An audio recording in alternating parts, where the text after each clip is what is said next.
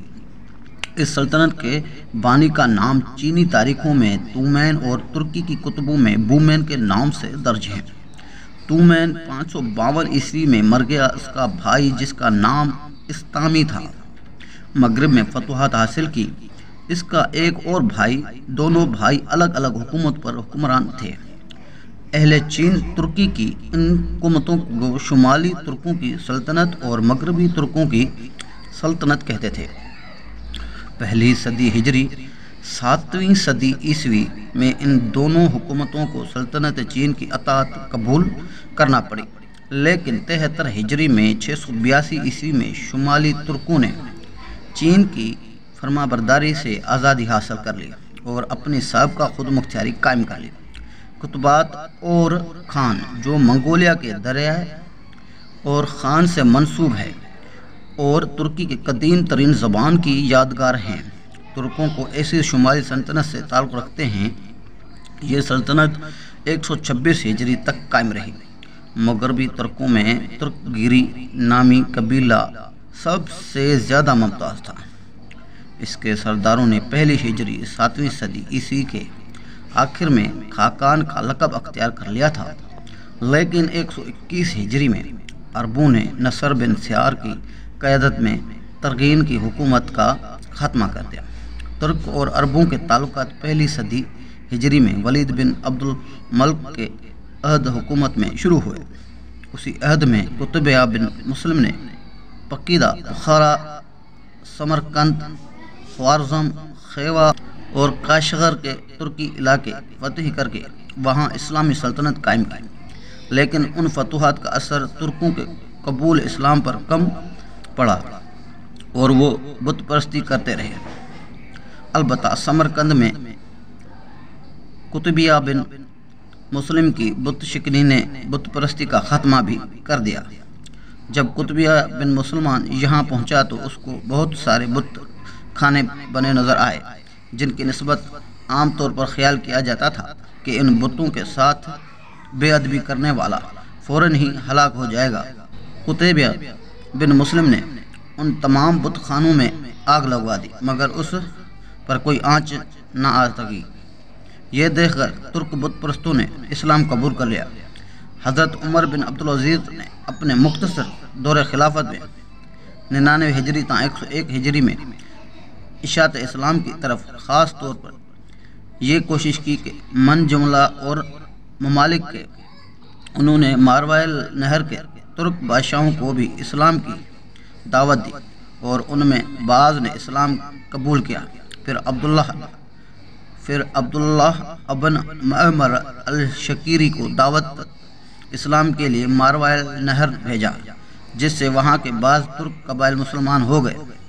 اس کے بعد خلیفہ شام کے عہد حکومت میں ابو السیدہ کی تبلیغ سے ماروائل الشہر کے اکثر لوگوں نے کثرت سے دین اسلام قبول کیا۔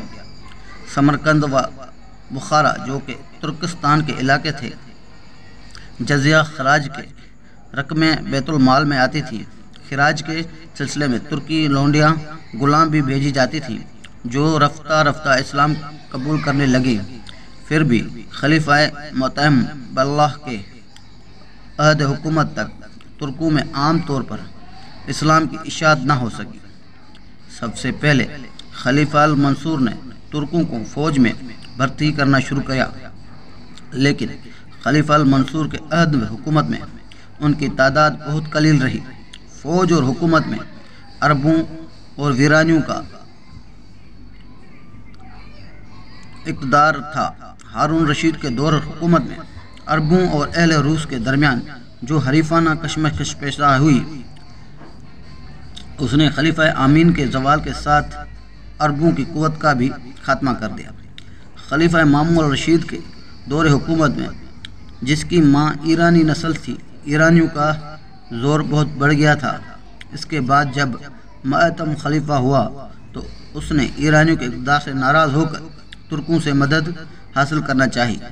چونکہ اس کی ماں ترکی النسل تھی، اس کا میلہ بھی ترکوں کی طرف زیادہ تھا، لہذا معتصم نے ہزاروں ترک غلام خرید کر انہیں اسلامی تعلیم فوجی تربیت دی، اور جب فوج میں ترکوں کی تعداد اور قوت تیزی سے بڑھنے لگی، گوبل لکھتا ہے کہ معتصم جو اس خطرناک مثال کا سب سے پہلا بانی ہے، 50,000 سے زیادہ ترکوں کو لا کر دارالخلافہ بغداد میں آباد کیا۔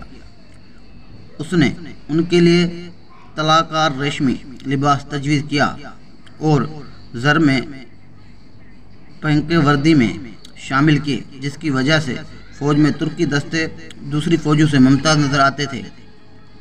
ہر روز ہزاروں کی تعداد میں تھک بغداد لائے جاتے تھے۔ ان میں کچھ محافظ شاہی دستے میں شامل کیے جاتے اور باقی فوج میں بھرتی ہو جاتے تھے۔ اپنی قابلیت میں زیادہ ممتاز ہوتے وہ فوجوں کے سپہ سالار منتخب ہو جاتے۔ جوں جوں ترکوں کی قوت فوج میں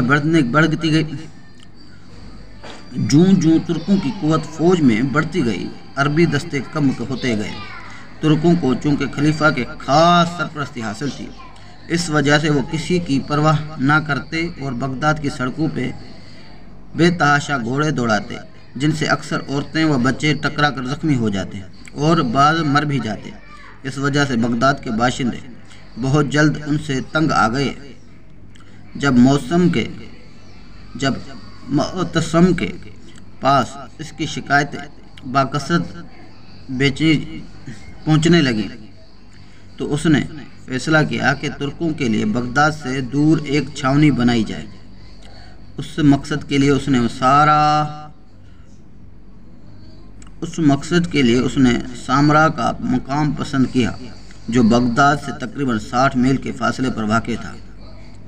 یہ مقام معتصم کو اس قدر پسند آیا کہ اس نے اس کا نام تبدیل کر کے سرمن رائے رکھ دیا۔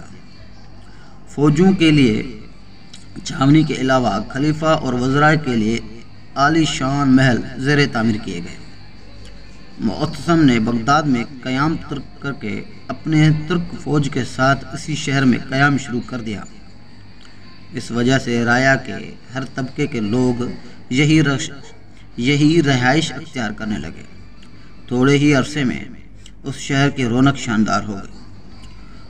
2021 ہجری سے لے کر 2089 ہجری تک 7 خلفائے عباسیہ کا یہی شہر سرمن رائے دارالخلافہ رہا، اور جب معتمد تخت نشین ہوا تو اس نے اس شہر کو چھوڑ کر واپس بغداد کا دارالخلافہ بنا لیا۔ معتصم کی اس ترک نوازی کی وجہ سے ترکستان سے ترک امروائے و شہزادے بھی اس کے پاس آ کر آباد ہونے لگے، جن میں بعض بت پرست اور بعض آتش پرست تھے، جن میں سے بعض معتصم کے پاس آ کر مسلمان ہو گئے۔ دارالحکومت میں رہتے ہوئے دوسرے ترک افراد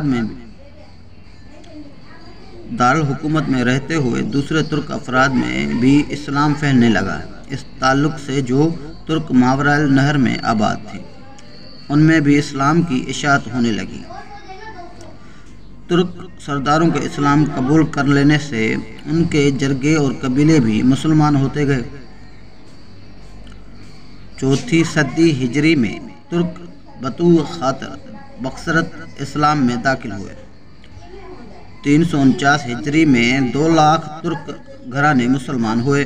خلیفہ معتصم کے بعد ترکوں کا اقتدار فوج و حکومت میں اس قدر بڑھ گیا کہ نوبت یہاں تک پہنچی کہ خلیفہ بغداد کا ازل و نسب تمام تر ترکوں کے ہاتھ میں آ گیا۔ نہ صرف تختہ خلیفہ کی زندگی ان کے رحم و کرم پہ تھی، انہوں نے متعدد خلفائے عباسیہ کو ذلیل کر کے تخت سے اتارا اور بعض کو قتل تک کر ڈالا، جس کا نتیجہ یہ ہوا کہ خلفائے عباسیہ کا زوال حکومت کے ہر کونے سے ہونے لگا۔ مختلف صوبوں کو مختلف صوبوں کے گورنر نے پایا تخت سے آزاد ہو کر اپنی اپنی حکومتیں قائم کر لیں، اور یوں ترکوں کے تمام قبیلے دار اسلام میں داخل ہو گئے۔